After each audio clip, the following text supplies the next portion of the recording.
আমন্ত্রণ news 24 sports লাইটে আপনাদের সাথে আছি আমি শাহরিয়ার বাবু। চলুন দর্শক জেনে নেই আজকের খবরের বিস্তারিত রিপোর্টের বাকি অংশে। অবশেষে জয়, বহুল কাঙ্ক্ষিত জয় ধরা দিল বাংলাদেশ দলের হাতে। এর আগে টি-20 বিশ্বকাপে দুইবার শ্রীলঙ্কার মুখোমুখি হয়ে টাইগাররা জয়ের দেখা পায়নি। দুই দলের সর্বশেষ সিরিজও 2-1 ব্যবধানে গেছে লঙ্কানদের পকেটে। তার উপর বাংলাদেশ সাম্প্রতিক সময়ে সহযোগী দেশ যুক্তরাষ্ট্রের কাছে সিরিজ হেরে কিছুটা ব্যাকফুটেও ছিল। আজও লঙ্কানদের বিপক্ষে ম্যাচটা কঠিন করে তোলেন টপ অর্ডাররা। হৃদয়ের ঝড়ো ব্যাটিংয়ে শেষ দিকে ধুঁকতে 2 উইকেটে জয় পেয়েছে বাংলাদেশ দল। এদিকে আফগানিস্তানের টপ অর্ডার দিকে তাকালেও শেখার আছে অনেক কিছুই। নিউজিল্যান্ডকে আজ হারিয়ে জয় পেয়েছে আফগানরা, যেখানে আজ টপ অর্ডারদের ব্যাট থেকে আসে বড় চমক। কিন্তু বাংলাদেশ যেন ঠিক এর বিপরীত। টানা ব্যর্থতার পরে আজ কিছুটা ফর্মে ফিরেছেন লিটন কুমার দাস। যদিও আজ জয়ের নায়ক তাওহিদ হৃদয় এবং মাহমুদুল্লাহ রিয়াদ। আজ লিটন রানের দেখা পেলেও সেটা টি-20 সুলভ বলা যাবে না।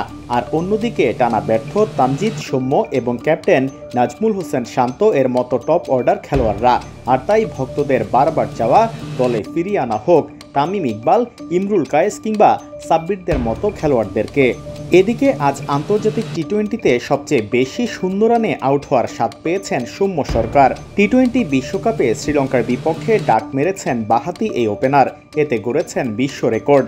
এখন পর্যন্ত 13 বার ডাক মেরেছেন তিনি। আন্তর্জাতিক টি-20তে এটি সবচেয়ে বেশি সংখ্যকবার শূন্য রানে আউটের রেকর্ড। তবে এটা সৌম্যের একার দখলে নেই। আইরিশ ক্যাপ্টেন পল স্টার্লিংও 13 বার আন্তর্জাতিক টি-20তে শূন্য রানে আউট হয়েছেন। এই তালিকায় 2 আছেন রুয়ান্ডার কেভিন ইরাকোজে, আয়ারল্যান্ডের কেভিন ওব্রায়ান ও ভারতের রোহিত শর্মা। তাই তাদেরও লজ্জার বিশ্ব রেকর্ডের সংখ্যা বা সম্ভাবনা আছে। ডালাসে লঙ্কানদের ছুড়ে দেয়া 125 রানের লক্ষ্য তাড়া করতে নেমে দলীয় 1 রানে প্যাভিলিয়নে ফেরেন সৌম্য সরকার। ধনঞ্জয় ডি সিলভার বলে লঙ্কান ক্যাপ্টেন ওয়ানিন্দু হাসারাঙ্গার হাতে ক্যাচ দিয়ে রানের খাতা খোলার আগেই ফিরেছেন সৌম্য। তানজিদের কথা না হয় বাদই দিলাম, দলের দলনেতাই যেখানে ব্যর্থ তার দায়ভার নেবে কে? দলের অধিনায়ক হওয়াতে দলে টিকে যাচ্ছে ম্যাচের পর ম্যাচ নাজমুল হোসেন শান্ত। শ্রীলঙ্কা, জিম্বাবুয়ের পরে যুক্তরাষ্ট্র, ভারত সকল ম্যাচেই ব্যর্থ ক্যাপ্টেন শান্ত। এরপরেও তাকে বারবার সুযোগ দিয়ে যাচ্ছে টিম ম্যানেজমেন্ট।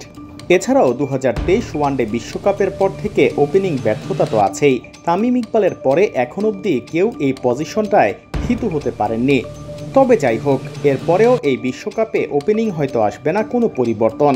ওপেনিংয়ে দেখা যাবে সৌম্য সরকার আর তানজিদ হাসান তামিমকেই। আগামী 10 জুন দক্ষিণ আফ্রিকার বিপক্ষে মাঠে নামবে বাংলাদেশ দল।